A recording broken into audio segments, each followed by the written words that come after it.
Eu quero convidar você a abrir a sua Bíblia no Evangelho de João. Evangelho de João, no capítulo 10. Abra aí, Evangelho de João, capítulo 10, versículo 9. Evangelho de João, capítulo 10, o versículo é o 9.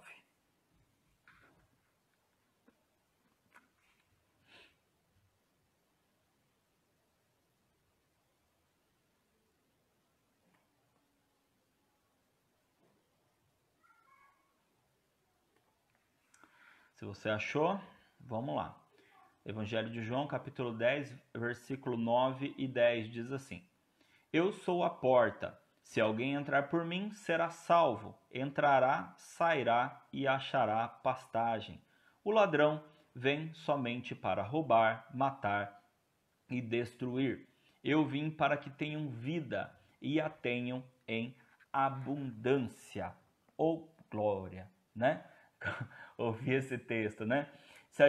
Principalmente se a gente focar na parte em que Cristo diz assim, eu vim para que tenham vida e a tenham em abundância, a gente vai ficar super feliz e super satisfeito, né? Só que Jesus começou falando assim, o ladrão vem somente, ou tão somente para roubar, matar e destruir, né? Então, se a gente observar, antes de Jesus falar que o ladrão veio tão somente para roubar, matar e destruir, e que ele veio para que tenham vida e a tenham em abundância, a gente vê que no versículo 9 ele está dizendo que ele é a porta, né? E como qualquer porta, é necessário que haja uma ação nossa, né? Todos nós queremos que portas sejam abertas na nossa vida, né? Existe até essa expressão nossa, né? Vamos orar para que Deus abra as portas, né? E de fato, Cristo está dizendo aqui que Ele é a porta, né? E se Cristo é a porta, eu acredito que ela jamais está fechada para nós, né? Cristo não se fecha para nós. Então, se Cristo é a porta, então automaticamente nós cremos que Cristo é uma porta aberta para nós. Ele vai estar sempre aberto para nós. Bom, se Cristo é a porta e está aberto para a vida de cada um de nós, então, quando nós oramos, Deus, abra as portas, né? Abra as portas para a vida de cada um de nós. Eu entendo que as portas elas já estão abertas para a vida de cada um de nós e que nós precisamos, então, assim como Cristo está ensinando aqui para nós, é alcançarmos a porta correta, acessarmos a porta correta, que é Ele próprio, como Jesus mesmo está dizendo aqui no versículo 9. Eu sou a porta. Se alguém entrar por mim, olha só, se alguém entrar por mim, será salvo. Entrará e sairá e encontrará pastagem. Ou seja, a questão não é pedir para que uma porta seja aberta, porém entrar na porta certa, né? Acessar a porta certa. Então, essa é a grande questão para as nossas vidas, né? Não é se as portas estão fechadas ou se elas estão abertas, e sim quais são as portas que eu estou acessando, quais são as portas pela qual eu estou procurando entrar, né? Então, eu já quero começar essa palavra, essa ministração, já perguntando assim para você.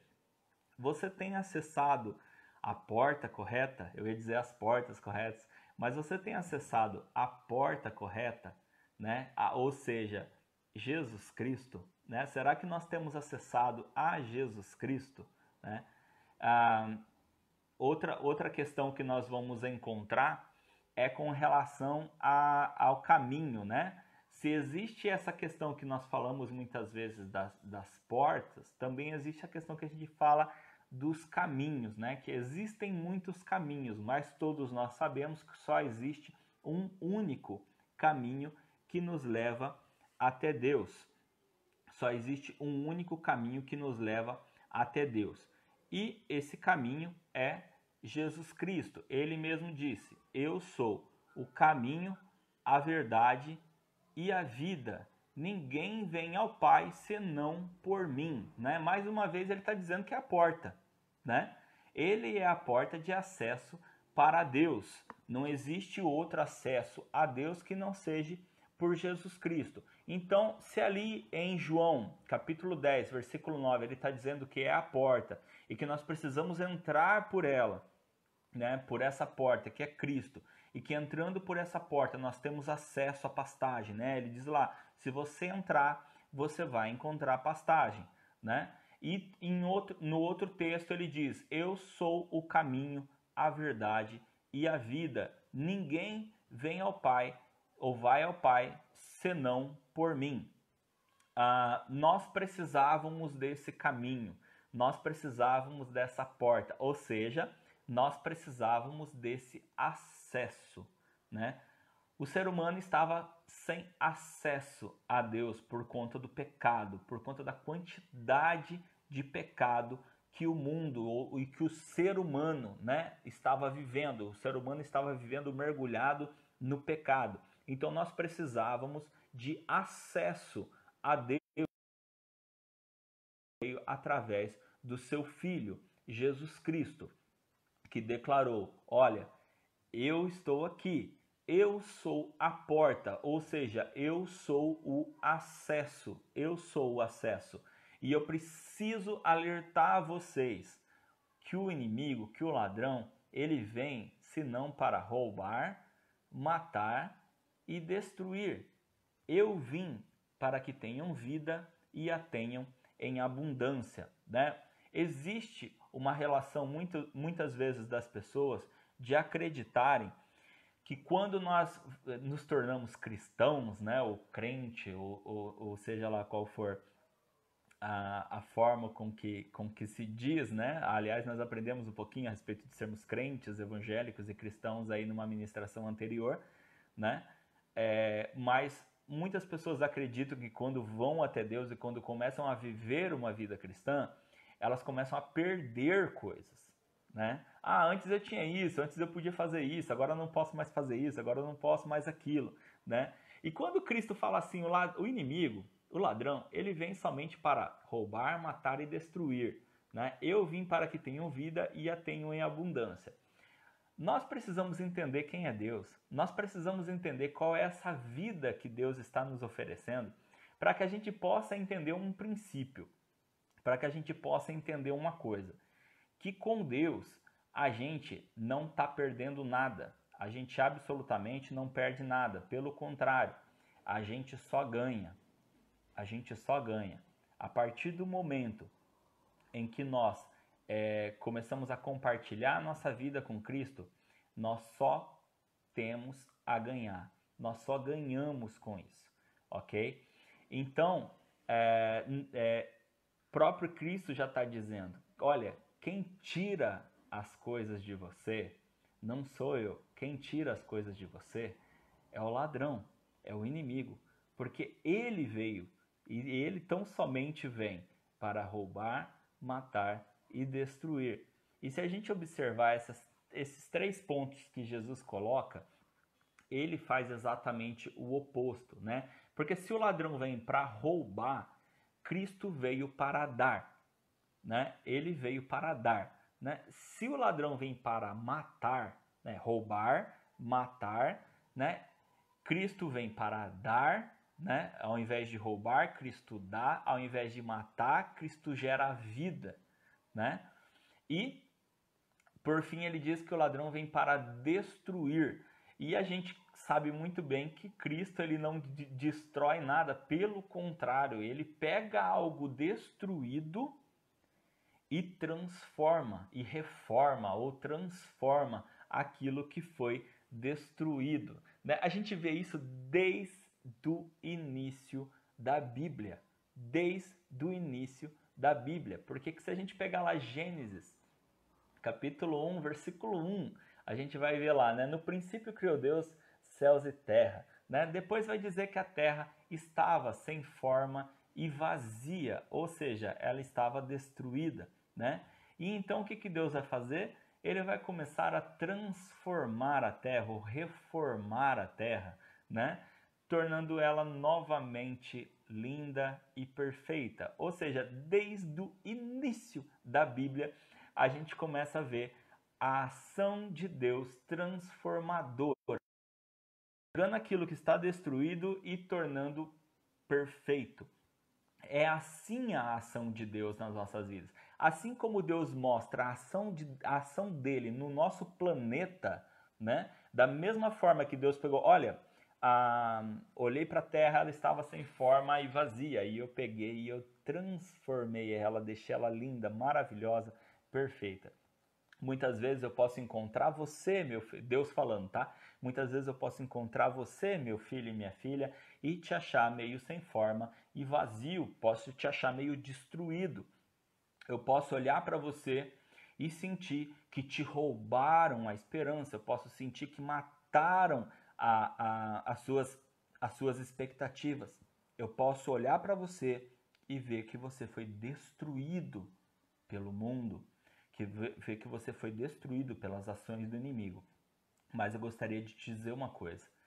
Se o inimigo fez isso com você, se ele roubou algo de você, se ele matou as suas expectativas, a sua esperança, se ele matou os seus sonhos, né? Se ele te destruiu, roubar, matar e destruir, né? Se ele roubou algo de você, se ele matou alguma coisa na sua vida, se ele te destruiu, se ele destruiu algo na sua vida, eu posso te garantir uma coisa. Eu vim para que você tenha vida e tenha em abundância. Eu venho para transformar aquilo que ele destruiu, né? Se ele destruiu alguma coisa, você pode ficar tranquilo, você pode ficar tranquilo, porque eu sou aquele que restaura aquilo que foi roubado. Então, se algo foi roubado, eu posso restaurar. Se algo foi morto, eu posso ressuscitar. Se algo foi destruído, eu posso transformar, né? Então, Jesus não é aquele que tira coisas de nós, né? A não ser aquilo que não presta, né? Ele realmente quer tirar aquilo que não presta da nossa vida.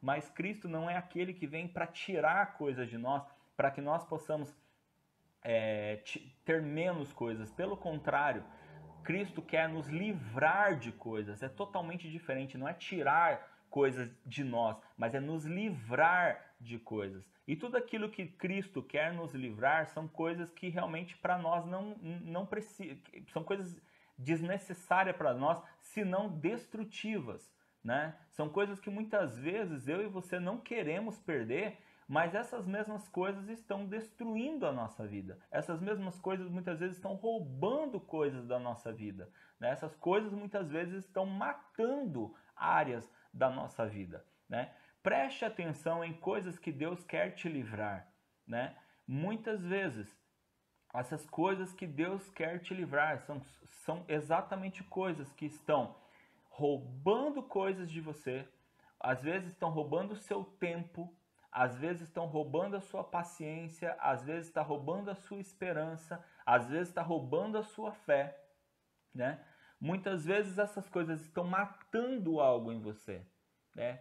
Pode não estar te matando de uma forma que você perceba, mas pode estar te matando de uma forma sutil, porque essa é a forma do inimigo trabalhar. Ele gosta de trabalhar de forma sutil, ou seja, de forma com que você não perceba. Você quer ter uma ideia, né? A forma que o diabo gosta de trabalhar é semelhante, tá, ao sereno. O que é o sereno? Se você já foi criança, você conhece o sereno, né?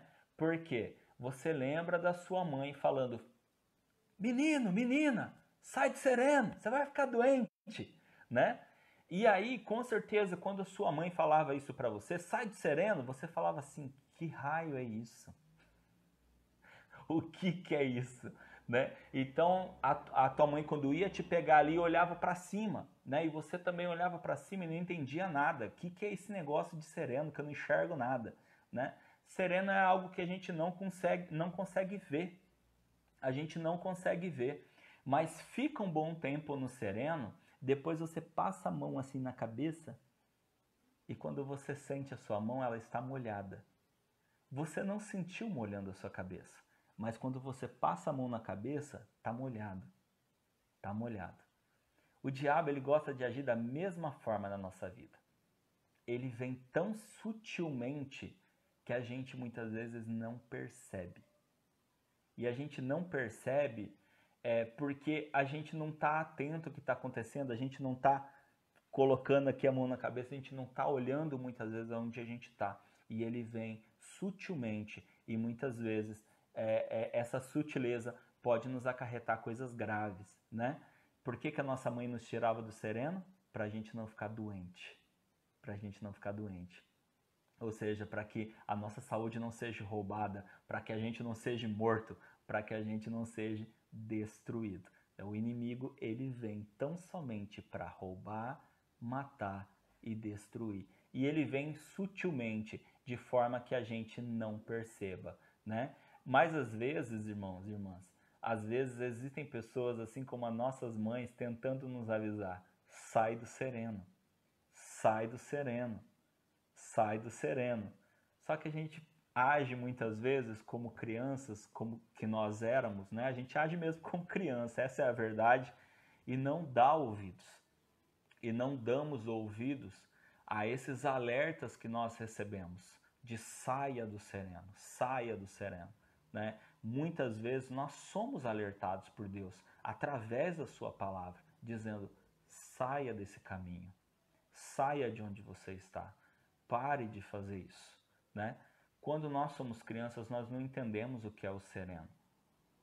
Quem entende muito e muito bem são nossas mães, porque elas sabem o resultado disso depois, né? Muitas vezes coloca o filho, depois de um longo período de sereno, muitas vezes coloca o filho na cama e começa a ouvir o peitinho, o peito do filho chiando.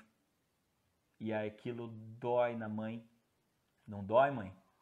Dói na mãe. Mães, não dói, mães? Né? Ou pais, né? Não dói quando a gente ouve o peitinho do nosso filho chiando e a gente sabe que foi por causa daquele sereno que eles pegaram, né? Ou de ficar descalço, né? Ou de tomar um banho quente e sair com o pé descalço, ou sair sem se enxugar do banheiro, não é? São os alertas que nós recebemos muitas vezes dos nossos pais quando nós éramos crianças, e hoje, muitas vezes, Deus usa a pessoa para nos alertar da mesma forma: filho, filha, para com isso, sai daí, sai do pecado, se livre disso. Se livre muitas vezes dessas pessoas que estão te chamando para o sereno, né? Que estão te chamando para o pecado, que estão te chamando para a desobediência. Saia de perto dessas pessoas. Queria finalizar, queria pedir para você abrir João mesmo, 4 capítulos para frente, João capítulo 14, versículo 15 a 17. João 14, 15 a 17. Diz assim: se vocês me amam, guardarão os meus mandamentos. Eu direi ao Pai, e ele lhes dará outro consolador, a fim de que esteja com vocês para sempre. É o Espírito da verdade, que o mundo não vê, que o mundo não pode perceber, porque não o vê, nem o conhece. Vocês o conhecem, porque ele habita com vocês e estará em vocês. Amém? Muitas vezes aí está a diferença, em quem ouve e quem não. Em quem está recebendo essa vida, e essa vida em abundância. Vida em Cristo, tá, irmãos? A prosperidade do Espírito, tá? Não prosperidade meramente material, mundana, tá? Eu estou dizendo assim, a prosperidade em Cristo, vida em Cristo, tá? Que acarreta muitas outras coisas, tá? Não estou condenando também nenhuma prosperidade de Deus, desde que venha de Deus. Mas o fato é, né, que Cristo está dizendo, da mesma forma que Cristo disse lá em João 10, de que Ele é a porta e de que nós precisamos acessar a Ele através dele, né? Precisamos acessar a Deus através dele, através de Cristo. Aqui Ele está dizendo: se vocês me amam, vocês guardarão os meus mandamentos e vocês terão acesso ao Espírito Santo, já que Cristo não está mais conosco, né? mas o Pai enviou o Espírito Santo, que age como nossos pais, né? Como nossa mãe, como nosso pai, nos alertando muitas vezes: filho, sai do sereno, não fica no sereno, senão você pode acabar ficando doente. Você pode acabar ficando doente. E muitas vezes a gente interpreta isso como uma privação, a gente interpreta isso como uma forma de nos segurar, de não deixar a gente fazer o que a gente quer fazer. Né? Quando, na verdade, depois que a gente cresce, a gente entende que nossos pais nunca quiseram proibir a gente de fazer o que a gente queria. Eles só estavam querendo nos proteger de coisas que poderiam acontecer com cada um de nós, que poderiam nos machucar, né? Que poderiam fazer com que a gente perdesse a nossa saúde, se não até mesmo a nossa vida. Da mesma forma que nossos pais sempre quiseram nos proteger e continuam querendo, né? Nos proteger, o Espírito Santo, ele quer nos proteger, ele quer nos guiar, ele quer nos dizer: filho, filha, toma cuidado, sai desse caminho, toma esse caminho, toma esse rumo, porque assim você vai ter vida, e vida em abundância. Não é para nós perdermos nada, pelo contrário, é para nós entendermos tudo aquilo que nós estamos ganhando caminhando com o Senhor, caminhando com o Espírito Santo. Amém? Amém?